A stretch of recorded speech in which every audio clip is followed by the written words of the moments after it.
it's less and less common for the average car enthusiast to want to work on their own car, when back in the past that was one of the more common barriers of entry. I'm not expecting everyone to be a mechanical genius by any means. We all live and we all learn, and it's not our profession to fix every single car in the world, but learning the car that you have that you will likely be stuck with for years is a good idea. First and foremost, you're gonna have to get the car up. So you're gonna want a good car jack, jack stand, or just a car lift. If you have the space and the money, a car lift isn't a bad idea, but for a lot of beginners and a lot of people who are tight on space, you're good with just using regular old car jacks and then just getting a nice set of jack stands to help keep the car nice and safe while it's lifted. I recommend getting at least 2 car jacks, just in case one of them is acting up, and it's also just nice to be able to fully lift the rear or fully lift the front in situations that you want to reach your exhaust or your mid-pipe or your catalytic converters. It's always nice to have the car not leaning to one side, but instead be evenly jacked up. A reality that a lot of beginner enthusiasts have to face is that a lot of the work done on cars involves lifting it up. So when you find a way to lift it up, you open up the doors to a lot of learning opportunity, but also to a lot of money-saving opportunity. One of the most common beginner enthusiast mods is exhaust work, whether that's headers, catback, axle back, mid-pipe, or whatnot. If you are going to reach the resonator or anything under there, you're going to want to lift your car up, and a lot of this stuff, depending on what vehicle, can get rather costly, and it's just easier to just do it yourself and just jack up the car on your own and just save yourself some money.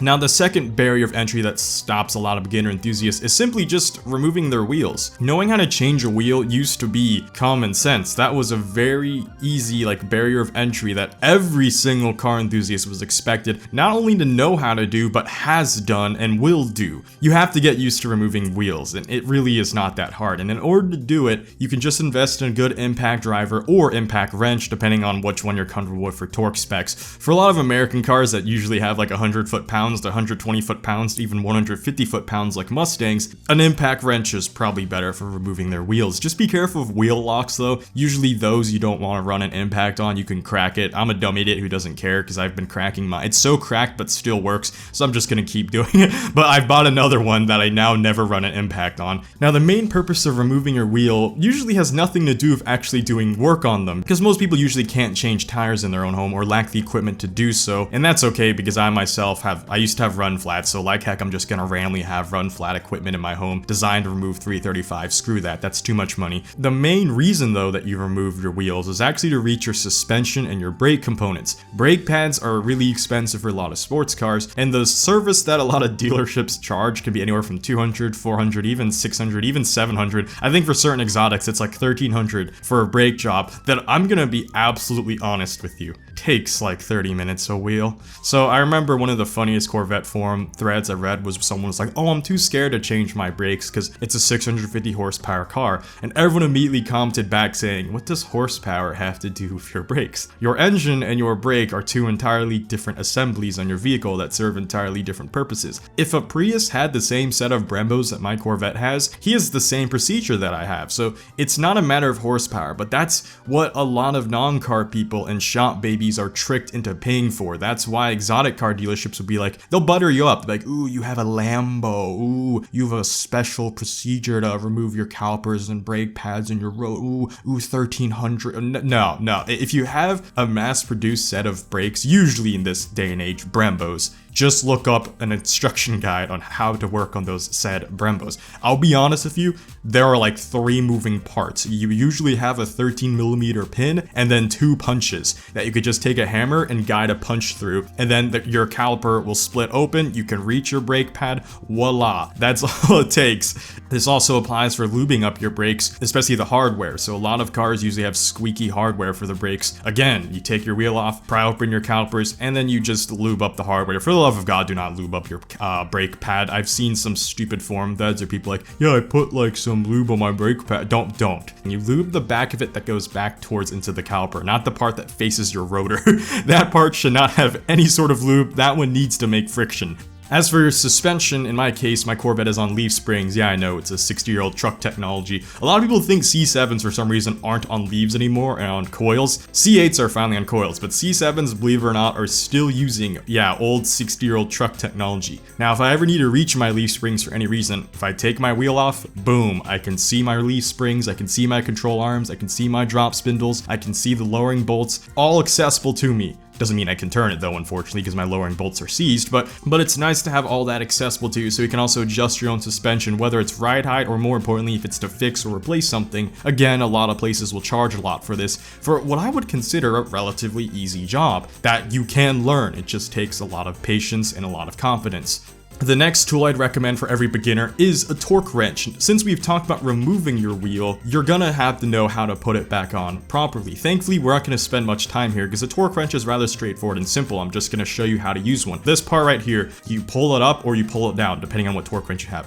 Once it's been pulled up or down, you're able to spin it. And whether you have Newton meters or foot-pounds, depending on where you are in the world, just spin it until it reaches whatever foot-pound or Newton meter mark you want it to reach. Then you set it in place. So you let go of it and it will lock back into place. It is now set to that. So as you can see here, I'm spinning mine to reach 100 foot-pounds. And on this side, you'll see the Newton meter equivalent of that. If I want to lower it, I can spin it back down and then lock it in place. If I want to raise it, I could spin it up and then lock it in place. Now that you have it set to the right torque measurements for your car, which, by the way, just find that in your instruction manual or just Google it for your car. Just be like, what is the torque specs of, in my case, a Corvette Z06, or in your case, it's whatever, and then you use it to tighten. Now, for torque wrenches, one thing I will mention is that you will need to calibrate them. Some of them are calibrated pretty decently out of the box, but I would still get it calibrated or just get it checked. Even so, they usually aren't too far off. You know, there's usually a slight difference, but you don't want to get the torque specs wrong on something like a wheel. Otherwise, your wheel's gonna fly right off. Please do not ever